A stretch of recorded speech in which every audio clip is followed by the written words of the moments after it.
यो फाकेलको बाटो है काठमाडौँबाट अब हेटौडा जाने तर्फ। अब तल सिस्नेरीको बाटो पनि अस्ति आउँदा राम्रै थियो, बिचमा अलिअलि चाहिँ बिग्रेको छ। तर अहिले यो फाकेलको बाटो चाहिँ फर्किने बेला चाहिँ ट्राई गरौँ भनेर चाहिँ मैले यो ठ्याक्कै हामीले पुलिस बिटबाट चाहिँ फाकेलतर्फ चाहिँ लागिरहेको छु। फाकेलको बाटो पनि धेरै बनेको भन्ने अस्ति अपडेट आएको कारणले गर्दाखेरि अधिकांश बाटो पिच भएको थियो, त्यही भएर ट्राई गर्न मन लागेको। म हजुरलाई अपडेट दिइरहेको छु है, स्टे ट्युन। देख्न सक्नुहुन्छ पुरै बाटोहरू राम्रो भइसकेको छ अहिले है, एकदम मजाको बाटो छ।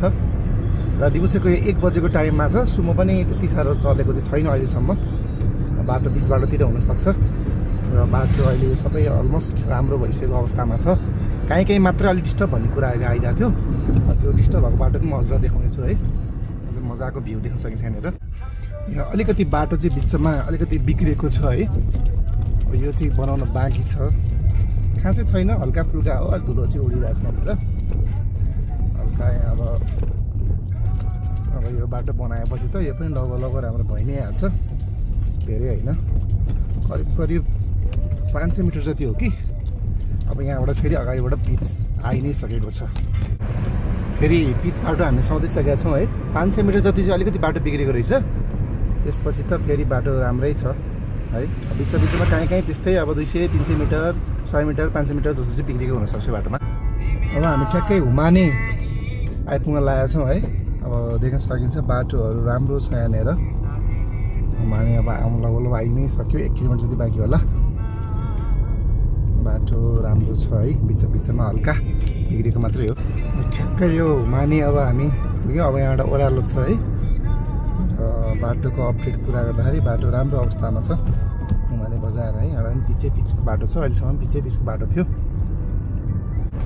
यो बाटोहरू अस्ति एकचोटि करिब 5-6 महिना अगाडि आउँदा चाहिँ पिच भएको थिएन, ग्राभल बाटोहरू थियो। तर अहिले बिचमा स्ल्याब हालिवरी है, जहाँ चाहिँ पहिरो धेरै कसेका स्ल्याब हालेको छ। राम्रो कुरा हो भने जति बनाए पनि बाटो बिग्रिरहेको हुन्छ, त्यही भएर अनि जहाँ चाहिँ पहिरोको सङ्ख्या खस्न अलिकति चान्सेस कम छ त्यहाँ चाहिँ यस्तो पिचमा बाटो बनाइदिएको छ। र यसै सरर हामीले चाहिँ भनौँ न बिस्तारै गयो भने पनि काठमाडौँ हेटौडा 2.5 घन्टाको बाटो मात्रै भएको छ अहिले, 2.5 आवर मात्रै भनौँ। बाइकमा त 2 घन्टा पुगेला, गाडी पनि बिस्तारै जानुहुन्छ भने नि 2.5 घन्टा मजाले पुग्ने जस्तो बाटो अहिले हामीले पाएका छौँ। ल फेरि यो बाटो पनि हेर्न सकिन्छ है, भर्खरै पिच गरेको बाटो हो, एकदमै राम्रो छ। चिटिक्क परे पनि राम्रो भ्यू देख्न सकिन्छ है। यो पुरुली बजार आइपुगेको छ र बाटो पनि सनन्न पिच भएको छ। पहिला यहाँनिर पनि अलिअलि गाडाङगुडुङ ग्राभलहरू थियो, तर अहिले सबै पिच भइसकेको छ र यहाँ पनि स्ल्याबहरू हालेको छ बिचमा। फराकिलो पनि बाटो भएको छ। बाटो पहिलाभन्दा फाकेल ठ्याक्कै हामी फाकेललाई पनि आइपुगेका छौँ। अब बाटो एकदम फराकिलो पनि भएको छ, मजाले 2टा गाडी पास हुन सकिन्छ। पहिला अलिक साँगुरो पनि थियो है, राम्रो काम भएको छ। यो चाहिँ देख्न सक्नुहुन्छ है, यो पनि भर्खरै पिच गरिएको छ। अब पिचको क्वालिटी चाहिँ त्यति साह्रो राम्रो त छ जस्तो लाग्दैन, तर पनि यो चाहिँ पिच हुन लागेको बाटो छ है। यो पिच भइसकेको छैन, अनि ग्राभल पिछाएर आएको छ, प्रोभाबली छिटै नै पिच हुन्छ होला। यहाँ चाहिँ अलिकति ग्राभल बाटै छ है। अब धेरै पछि मैले यसरी ग्राभल बाटो भेटेँ। यो फाकेलसम्मको दूरीको यात्रा तय गर्दाखेरि फेरि कुलेखानीबाट त बाटो पुरै पिचै छ, त्यसमा त हामीलाई समस्या छैन होइन। हेटौडा साइडतिर त पुरै पिच छ। यो अब काठमाडौँ साइडतिर चाहिँ यतिको बाटो भए पनि चल्छ। बर्खामा चाहिँ चिप्लिन्थ्यो, तर अब अहिले चाहिँ त्यस्तो गाह्रो छैन। यो फाकेलबाट झर्दाखेरि कुलेखानी आइपुग्नुभन्दा अगाडि चाहिँ अलिकति गाडाङगुडुङ छ बाटो, पहिरो पनि खसेको छ हल्का फुल्का। अब यही बर्खा भइरहेपछि चाहिँ अति नै गाह्रो हुन्थ्यो। अस्ति एकचोटि आउँदाखेरि उक्लिन अलिक गाह्रो भएको थियो। तर हेटौडाबाट आउन चाहिँ फाकेलभन्दा पनि अब मेरो सजेसन है, सिस्नेरीको बाटो राम्रो जस्तो लाग्यो मलाई चाहिँ। अस्ति म सिस्नेरीको बाटो काठमाडौँ गएको थिएँ, त्यहाँ चाहिँ केही समस्या छैन, उकालोहरू यताउति गर्न। तर झर्दा चाहिँ फाकेल पनि बेस्टै छ। फाकेलमा किनभने अलिक अधिकांश पिच भइसकेको छ। उता सिस्नेरीमा ठाउँमा चाहिँ अलिक गाडाङगुडुङ ग्राभलहरू चाहिँ छ, तर त्यस्तो उकालो चढ्न चिप्लिने भन्ने चाहिँ समस्या छैन।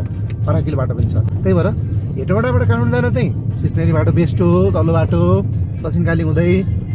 अन्यथा अब काठमाडौँबाट यता झर्न चाहिँ हेटौडा झर्ने बेलामा चाहिँ फाकेल पनि आउन सकिन्छ है। ठ्याक्कै मैले भन्दै तपाईँहरूलाई यही बाटो समस्या एकदम कालो चढ्ने बेलामा चाहिँ अलिकति गाह्रै हुन्छ बाटो। गाडी अलिकति यो ओह्रालोमा पनि अलिक चिप्लिने भन्ने चान्सेस छ। यति चाहिँ बाटो बनाउन पायो, फाकेको बाटो एकदम राम्रो हुने थियो। विडम्बना अहिलेसम्म बनाउनु सके छैन है। अहिलेसम्म बाटो साह्रै राम्रो थियो, तर यहाँ हेर्न सक्नुहुन्छ बाटो बनाउने क्रममै छ। त्यही भएर मलाई चाहिँ काठमाडौँ जान चाहिँ यो बाटोभन्दा सिस्नरीकै बाटो बेस्ट लाग्यो।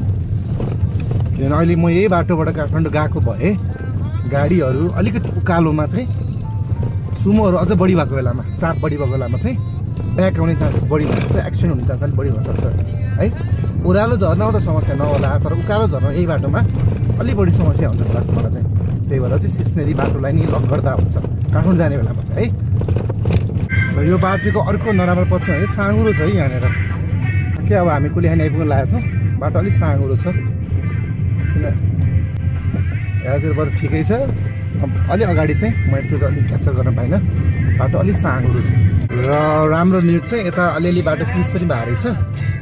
त्यो चाहिँ अस्तिमा आउँदा थिएन, अहिले चाहिँ बाटो अलिअलि पिच भएको देख्न सकिन्छ। त्यता फेरि उस्तै रहेछ होइन, भएको छ यता कतै कतै छोडेर चाहिँ पिच हुने काम जारी रहेछ है। त्यो माथिसम्म त्यो अहिलेको मैले धुलो बाटो देखाएको थिएँ, त्यहाँसम्म चाहिँ यतिको पिच गरिदिनु पाए चाहिँ यो बाटो एकदम फर्स्ट क्लास बाटो हुन्थ्यो काठमाडौँबाट जान आउनको लागि चाहिँ। ठिकै छ, आशा गरौँ छिट्टै यो होस् है, छिट्टै पिच होस्। साँगुरै छ बाटो हेर्नुहोस्।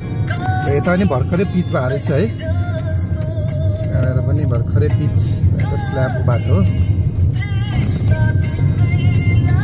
ठ्याक्कै यो बाटोबाट चाहिँ मार्कु जाने बाटो हो उता है। म ठ्याक्कै देखाउन पाइनँ छु, सरी। अब यताबाट हामीलाई गाडी जान दिँदैन, बाइक चाहिँ जानु दिन्छ त्यहाँबाट। मार्कु हुँदै कुलिहानी हुँदै चाहिँ जान पाइन्छ, तर अब गाडीलाई चाहिँ बाटो ठिकै छ। तर मलाई चाहिँ अब फाकेल र सिस्नरीमा चाहिँ सिस्नरी बाटो बेस्ट जस्तो लाग्यो है। किनभने फाकेलो बाटो पुरै कम्प्लिटली बनाए पनि छैन, प्लस साँगुरो बाटो पनि छ। सिस्नरी अलिकति फराकिलो बाटो छ, त्यही भएर चाहिँ मलाई चाहिँ सिस्नरी नै ठिक लाग्यो, जान पनि आउन पनि। फर्किन त काठमाडौँबाट हेटौँडा आउन त फाकेल पनि सकिन्छ, किन ओह्रालो पर्छ, त्यस्तो गाह्रो त नहोला। जान चाहिँ सिस्नरी भन्दा बेटर चाहिँ फाकेल छैन जस्तो लाग्यो मलाई। फाकेल बाटो साँगुरो, अलिक रिस्की बाटो पनि छ, सिस्नरी बाटो फराकिलो ठुलो छ। र फाकेल बाटोको सबैभन्दा नराम्रो पक्ष चाहिँ तपाईँले देख्न सक्नुहुन्छ यो ढुङ्गा, के अरे सरी यो खाल्डो बिचमा यति ठुल्ठुलो खाल्डोहरू बनाइदिएको छ। सानो गाडीलाई ठोकिने चान्सेस एकदम बढी हुन्छ। सानो गाडीको लागि त म फाकेल बाटो सजेस्टै गर्दिनँ है। एटलिस्ट 160 mm भन्दा बढीको ग्राउन्ड क्लियरेन्स भयो भने ठिकै हो, नभए त यो बाटो अलिकति मलाई यति चित्त बुझेन सिस्नेरीको तुलनामा है। बनाएपछि त ठिकै होला, एकदम धुलो बाटो। म चाहिँ ट्राई गरौँ भन्न आएको थिएँ। सिस्नेरीको चाहिँ मैले अस्ति भिडियो बनाउन पाइनँ, तर यो भिडियो हेरेपछि चाहिँ हजुरहरूलाई सिस्नेरीको बाटो चाहिँ अलिक बेटर लाग्न सक्छ। ल अब यहाँबाट त हाम्रै बाटो मकवानपुरवाला बाटो पऱ्यो, राम्रै छ है। अब सबै बाटो प्राय पिच बाटो छ, कहीँ सामान्य होला 50 मिटर जति गाडीबाट, नभए त सबै पिच बाटो छ। अब त यो हेटौँडा भन्दा नि भैँसे आइपुग्न लाने बाटो अलिकति बिग्रेको छ है। मैले बिचको देखाइनँ, अघि त्यहाँ सिस्नेरी र फाकेलको ठ्याक्कै पोइन्टबाट चाहिँ भिडियो बनाएको छैन। त्यहाँ सजिलो छ त्यो छुट्याउन पनि। फाकेल भनेको माथिको बाटो हो, सिस्नेरी भनेको तलको बाटो है। अब यहाँ त भैँसेबाट त बाटो राम्रो छ। हेटौँडा आउने बेलामा चाहिँ त्यो फाकेल सिस्नेरी पोइन्टबाट हेटौँडा आउने बाटो त पुरै पिचै छ, सबै बाटो अहिले पुरै पिचै छ। फाट्टा अब यसो भनौँ न 50 मिटर अथवा 20 मिटर जस्तो चाहिँ अलिकति गाडेङगुडुङ होला, नभए प्रायः पिचै छ यो। अहिले पनि यहाँ करिब 200-300 मिटर चाहिँ अलिक बिग्रेको थियो। अब भैँसी आइसक्यो, अब त हेटौँडा आइहाल्यो नि ट्याक्कै। अब भैँसी पनि आइपुगेको छ होइन। अब यहाँबाट चाहिँ हेटौँडा कति नै छ र 11 किलोमिटर जति होला। ल तपाईँहरूलाई म एउटा राम्रो खाजा खाने ठाउँ पनि यहाँ तपाईँ देखाइदिन्छु। यदि रोस्ट अति नै मनपर्छ भने चाहिँ क्रन्ची जुसी टाइपको रोस्ट र राम्रो खाजा सेटहरू पाउँछ। अब भेज नन भेज चाहिँ भन्दा नि अझ नन भेजको लागि स्पेसल हो है। भेज त्यति साह्रो मिठो नलाग्ला, पोर्क खानुहुन्छ भने पोर्क, त्यसरी बफ, चिकन होइन सबै किसिमको खाना सेटहरू पाउँछ। स्पेसल चाहिँ रोस्टको लागि चाहिँ फेमस छ। अहिले नयाँ टेक्निक तरिकाले चाहिँ KFC भन्दा पनि अझ मिठो स्वाद आउँछ यसमा चाहिँ है। यहाँको एकदम राम्रो ठाउँ छ। म अहिले देखाइदिन्छु हजुरलाई चाहिँ। यो ठ्याक्कै कहाँ भन्दाखेरि चाहिँ यो त्रिखण्डीभन्दा वरै हो, टौवास भन्ने ठाउँमा पर्छ।